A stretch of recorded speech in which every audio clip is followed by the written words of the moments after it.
Canadá está reclutando soldados a un ritmo que no se había visto en décadas, no por Rusia, no por China, sino por su vecino del sur. Eso lo cambia todo, porque estamos hablando del país con la frontera más larga y más tranquila del mundo. Una frontera que durante generaciones fue símbolo de lo que puede ser la diplomacia cuando funciona bien. Sin muros, sin alambres, sin amenazas. Solo dos naciones compartiendo un continente en paz. Hasta ahora. Lo que está pasando en este momento no es un movimiento aislado, no es una coincidencia y definitivamente ya no es un chiste. Canadá está rearmando su ejército. Está incrementando el reclutamiento. Está aumentando su presupuesto de defensa. Y lo está haciendo con una urgencia que sus propias fuerzas armadas no mostraron ni en los momentos más tensos de la guerra en Ucrania, ni cuando las tensiones con Rusia llegaron a su punto más álgido, ni cuando China expandía su influencia en el Pacífico. Ahora sí, ahora que Trump regresa a la Casa Blanca, piénsalo un momento. El país que durante años se negó a cumplir con los objetivos de gasto militar de la OTAN, el país que miraba las guerras europeas con distancia calculada, ese mismo país está abriendo convocatorias masivas en portales como Canadian Military Family, y los está llenando. Eso no pasa por accidente. Eso pasa cuando un gobierno percibe una amenaza real. Y si todavía te quedan dudas de dónde viene esa amenaza, déjame darte dos palabras. Estado 51. Así ha llamado Trump a Canadá, no en privado, no en un descuido de micrófono caliente. Lo ha dicho en público, con micrófono encendido, con cámaras grabando, con una sonrisa que algunos aún se empeñan en interpretar como humor. Al primer ministro Justin Trudeau lo ha llamado gobernador, no primer ministro de una nación soberana, sino gobernador de una provincia más de los Estados Unidos. Subió imágenes de los Alpes suizos etiquetándolas como paisajes canadienses. Ridículo, sí, pero también calculado, porque cuando alguien repite una idea suficientes veces, por absurda que sea, empieza a instalarse en el imaginario colectivo, y Canadá lo sabe. Por eso actúa. Si llevas tiempo siguiendo este canal, sabes que aquí no vendemos miedo ni alarmismo barato. Lo que hacemos es leer los movimientos antes de que la corriente principal los cubra. Y lo que estamos viendo ahora mismo es un patrón que ya vimos antes. Hace apenas unos días hablamos de cómo Dinamarca comenzó a fortalecer su presencia militar en Groenlandia. ¿Por qué? Porque Trump dejó muy claro que quiere ese territorio. Primero lo dijo en 2019. Muchos se rieron, pero en Copenhague no se rieron. En Copenhague tomaron nota, y ahora, exactamente una semana después del anuncio danés, Canadá hace lo mismo. ¿Casualidad? No existe esa palabra en geopolítica. Lo que estamos presenciando es una reconfiguración de alianzas en tiempo real. Países que durante décadas construyeron su seguridad sobre la base de que Estados Unidos era su protector más confiable, ahora están mirando hacia adentro, hacia sus propias capacidades militares, porque ese paraguas ya no les parece tan sólido.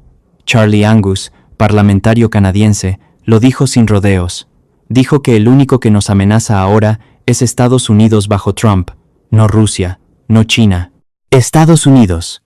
Eso es lo que está diciendo un representante electo dentro del propio sistema democrático occidental. Y eso, amigos, es una fractura que no se cierra con un comunicado de prensa. Pero Canadá no está solo en esta lectura. México también está recalculando. La presidenta Claudia Sheinbaum se reunió con Xi Jinping en el G20 y esa imagen valió más que 1000 palabras. Fue una señal clara hacia Washington, una señal que decía, tenemos otras opciones. Y no es que México quiera romper con Estados Unidos.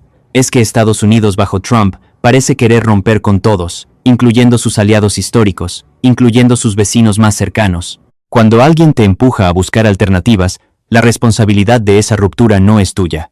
Pero antes de continuar, si este tipo de análisis te parece útil, si sientes que aquí encontrás perspectivas que no ves en los medios tradicionales, dale clic en suscribirse ahora mismo. Construir este espacio requiere una comunidad comprometida, y cada nueva persona que se suma hace que podamos llegar más lejos. Hay un concepto que vale la pena nombrar aquí, el proteccionismo, como admisión de debilidad, porque eso es exactamente lo que estamos viendo. Trump amenaza con aranceles a China, a México, a Canadá, no porque sea fuerte, sino porque la industria estadounidense no puede competir en precio, no puede competir en producción en serie, no puede competir con la manufactura mexicana, ni con la escala china. Entonces, en lugar de modernizarse, en lugar de invertir en productividad, la solución que se propone es levantar muros comerciales. Es como el jugador que va perdiendo y vuelca la mesa. El libre mercado era brillante cuando ganaban. El proteccionismo se vuelve urgente cuando pierden. Suscríbete si aún no lo has hecho. Porque esta clase de análisis, sin filtros ni sponsors que nos digan qué podemos o no podemos decir, solo es posible con una comunidad que nos respalda directamente. Ahora hablemos de algo que circuló hace poco en redes y que merece atención seria. Un video que se volvió viral. Agentes federales estadounidenses, armados, cruzando hacia territorio mexicano en Ciudad Acuña, Coahuila. En el video se escucha a un ciudadano mexicano confrontándolos, diciéndoles que están pisando suelo mexicano, que están traspasando ilegalmente con armas. La respuesta de uno de los agentes fue directa y sin disculpas. Dijo que llevaban 50 años en ese terreno. Dijo que era tierra del gobierno. Le dijeron que bajara el arma, y respondió que no tenía por qué hacerlo. Nadie llegó. No llegó el ejército. No llegó la policía. Los agentes se fueron por donde entraron. Ese video, solo o en contexto, plantea una pregunta que no podemos esquivar. ¿Qué hubiera pasado si México hubiera respondido con presencia institucional inmediata? ¿Y qué mensaje envió el silencio? Ese silencio, esa ausencia de respuesta inmediata, es exactamente lo que preocupa a muchos analistas que siguen la frontera norte de México con atención. Porque los límites, sean territoriales o diplomáticos, no se defienden solo cuando ya los cruzaron completamente. Se defienden en el primer centímetro, en el primer ademán, en la primera insinuación de que cruzarlos no tendrá consecuencias. Mientras todo esto ocurre, Trump también está peleando con sus propias estructuras militares. Está removiendo a figuras que no encajan con su visión. Está diciendo que su administración no será una administración de guerra. Y eso, paradójicamente, incomoda a una industria de defensa que creció sin freno durante los años de Biden. Porque Biden, con sus guerras por delegación, con el dinero de los contribuyentes estadounidenses fluyendo hacia Ucrania, fue el mejor cliente que esa industria ha tenido en décadas. Y ahora se les acaba el negocio. Hay quienes señalan que eso podría tener consecuencias internas más serias. Hay mucha corrupción en esos circuitos de dinero, y cuando los circuitos se interrumpen, la tensión busca salida por donde puede. Y hay algo más que no podemos ignorar en este análisis. La OTAN, ese gran paraguas de seguridad colectiva que durante décadas funcionó sobre el supuesto de que Estados Unidos sería siempre el guardián más confiable del bloque, está crujiendo desde adentro, no porque Rusia la haya debilitado, no porque China la haya infiltrado, sino porque su miembro más poderoso está comportándose como el chico grande del barrio que de repente decide que las reglas que él mismo escribió ya no le convienen.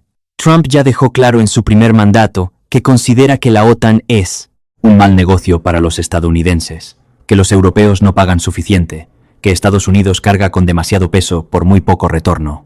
Esa narrativa, aunque tenga algo de verdad contable, ignora el hecho de que la presencia militar estadounidense en Europa no es caridad, es proyección de poder, es acceso, es influencia.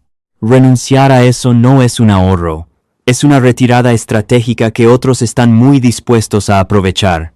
Y cuando digo otros, me refiero a los mismos que la OTAN lleva décadas señalando como la amenaza, pero ya nadie sabe con certeza hacia dónde apuntan los cañones en este nuevo tablero. El punto es este. Lo que se está viviendo ahora mismo no es un ciclo político más, no es el péndulo normal entre demócratas y republicanos, es un quiebre en el orden que el mundo occidental construyó después de la Segunda Guerra Mundial. Un quiebre en el que Estados Unidos ya no juega el papel del árbitro confiable sino el del actor impredecible. Y los países que más lo sienten son, precisamente, los que estaban más cerca. Canadá, que comparte miles de kilómetros de frontera. México, que comparte cultura, familias, economía. Dinamarca, que tiene un territorio en el que Trump ya puso los ojos. Y mientras eso sucede, Putin y Xi Jinping toman nota con atención. Durante años escucharon que ellos eran la amenaza, que ellos eran los que desestabilizaban el orden global. Ahora ven cómo los miembros de la OTAN se rearman mirando hacia Washington. Eso no requiere que hagan nada. Solo necesitan esperar y observar. Mark Twain dijo una vez que cuando la única herramienta que conoce un hombre es un martillo, todo le parece un clavo. Biden acostumbró a sus aliados a resolver todo con tropas, con aranceles, con presión militar. Ahora, ante cualquier movimiento de Trump, aunque sea retórico, la respuesta automática en muchas capitales es armarse, y en ese ciclo, paradójicamente, los que siguen ganando son los mismos de siempre. La industria que vende las armas. Aquí te pedimos algo que vale más que cualquier like. Escríbenos en los comentarios lo que piensas. ¿Crees que México debería reforzar su frontera norte con la misma urgencia con que Canadá está reforzando la suya? ¿Dónde percibes tú la amenaza más concreta en este momento? ¿Viene del norte o del sur? Queremos leer tus argumentos. Este espacio es para pensar en voz alta, y los mejores debates que hemos tenido han empezado exactamente así, con una pregunta incómoda y una comunidad que no le tiene miedo a las respuestas difíciles, porque lo que está en juego aquí no es solo diplomacia abstracta. Son más de 40 millones de mexicanos viviendo en Estados Unidos. Son familias divididas por una frontera que mañana podría tener otro nombre, otro peso, otra carga. Es el tejido humano de dos países que durante generaciones se necesitaron mutuamente y que hoy están siendo empujados a verse como adversarios por una lógica que no construyeron ni eligieron. No se trata de que México o Canadá le declaren la guerra a nadie. Se trata de que ningún país puede darse el lujo de no leer bien lo que viene. Cuando las barbas de tu vecino ves cortar, pon las tuyas a remojar. Eso no es alarmismo. Es prudencia elemental. Lo que estamos viendo con Canadá es exactamente eso. Un país que durante décadas apostó a la diplomacia suave, que no necesitó músculos militares porque confiaba en sus acuerdos, en sus alianzas, en el vecino del sur, ese país hoy está reclutando soldados. No porque quiera la guerra, sino porque ya no puede descartar que alguien se la traiga. Y la pregunta final no es si Trump invadirá a Canadá o a México. La pregunta es cuánto daño puede hacer sin necesidad de un solo disparo, con aranceles, con humillaciones públicas, con la erosión sistemática de la dignidad soberana de naciones que merecen ser tratadas como lo que son, pares, no provincias. Eso es lo que está en juego. Y nadie que lo entienda bien puede seguir mirándolo como un espectáculo lejano. Si llegaste hasta aquí, ya sabes que este canal no es para consumo pasivo. Es para personas que quieren entender el mundo tal como es, no como nos lo pintan. Dale like si este análisis te aportó algo real, compártelo con quien creas que necesita verlo y únete a la comunidad de God Blessed Latinos, donde seguimos conectando a nuestra gente con la información que importa, con respeto, con profundidad y sin pedir permiso para decir la verdad.